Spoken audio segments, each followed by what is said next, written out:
Floride 360, votre émission d'information et de services à l'antenne de Télé-Floride 44.1.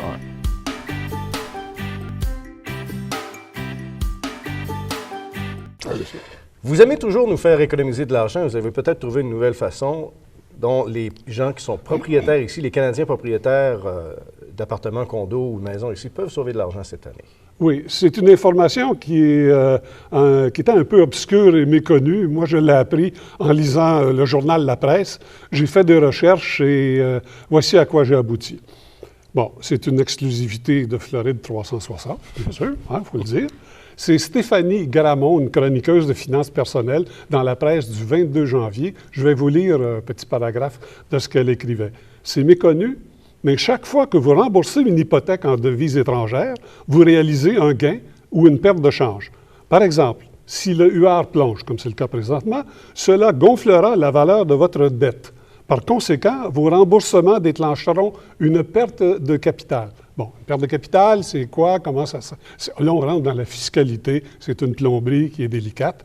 Je suis allé chercher des lumières auprès de M. Jean Milot, qui est fiscaliste international chez Raymond Chabot Grant Thornton. Je l'ai rejoint au téléphone à Montréal. On l'écoute. M. Milot, avec $1 à 72,73 sous, on peut déclarer une perte de gain de capital, n'est-ce pas, pour nos impôts?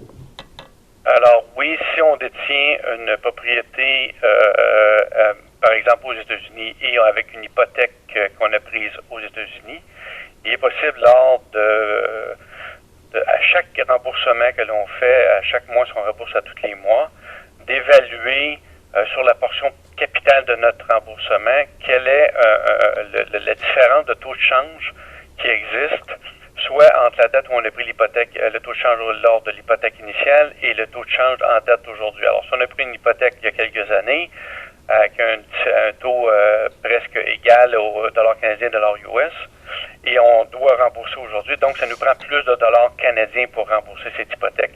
Et il est possible à ce moment-là, sur chaque paiement, de réaliser une perte en capital que l'on peut utiliser à l'encontre des gains en capital qu'on réalise dans l'année.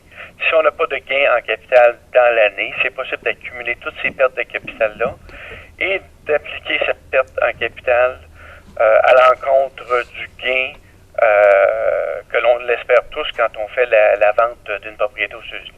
Bon, prenons l'exemple d'un Snowbirds qui a une hypothèque de 1 000 $, disons, pas l'hypothèque de 1 000 $, mais un remboursement mensuel de 1 000 $. Au bout de la ligne, ça fait 12 000 par année. Oui. Alors, quel est l'avantage financier pour de profiter de cette disposition?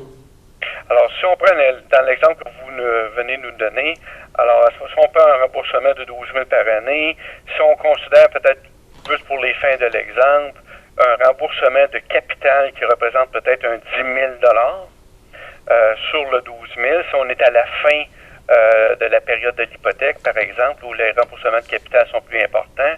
Alors, si on prend mon exemple qu'on peut avoir un écart de 30 % dans le taux de change, à ce moment-là, le 10 000 que je dois rembourser, il me coûte beaucoup plus cher de 30 %. Alors, cette 30 % de perte-là, que j'aurai sur le 10 000 $, ça deviendra une perte en capital à ce moment-là, dans l'année du paiement qu'on a payé. Alors, c'est pour l'année 2015, par exemple, on pourrait prendre une perte en capital en 2015 représentant environ la différence de taux de change sur ce 10 000 $. OK. Et ça, c'est autant à Ottawa qu'à Québec ou dans d'autres provinces, hein? Absolument. C'est une règle qui est acceptée. Bien, c'est pas acceptée, c'est une règle fiscale canadienne qui est entérinée par toutes les provinces. Est-ce que c'est avantageux, quand le dollar est si faible que maintenant, d'avoir des paiements mensuels plus élevés afin de profiter de cette disposition, justement? Bien, il faut toujours regarder aussi à quel moment nous sommes dans la période de l'hypothèque et s'il y a aussi possibilité d'un gain important lors de la vente. Il faut que c'est les deux systèmes à bien regarder. Est-ce qu'on est au début de l'hypothèque? Est-ce qu'on est-tu à la fin? Parce qu'il faut oublier que quand on rembourse une hypothèque dès le départ, il n'y a pas beaucoup de capital que l'on rembourse. Alors vraiment, l'avantage de la différence de taux de change n'est pas vraiment importante à ce moment-là. Fait qu'il faut regarder ça dans son ensemble. Autrement dit, c'est une question complexe Et on a intérêt à faire affaire pour ses impôts à quelqu'un qui connaît bien la fiscalité. C'est exactement ça. Et on va retrouver le même type d'avantage, le même type d'analyse à faire pour les gens qui ont une résidence au Canada et qui déménagent aux États-Unis. À ce moment-là, les règles et qui deviennent un résident américain qui paie leur impôt maintenant aux États-Unis, les États-Unis ont exactement le même type de règles sur le gain de change. Monsieur Milot, je vous remercie infiniment. Au revoir. Ça me fait plaisir. Au revoir. Bon, écoutez, Alain, ça semble un petit peu compliqué. C'est des technicalités, mais au moins, on est alerté. Maintenant, qu'est-ce qu'on fait pour en savoir plus? La première chose à faire, votre prêteur hypothécaire, votre banquier, demandez-lui, êtes-vous au courant? Comment est-ce que je peux faire ça?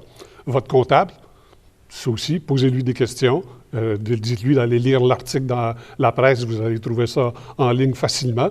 Et alors, demandez, parce que la fiscalité, c'est archi complexe, mais bon, il y a des épargnes à faire, allons-y. Excellent, merci.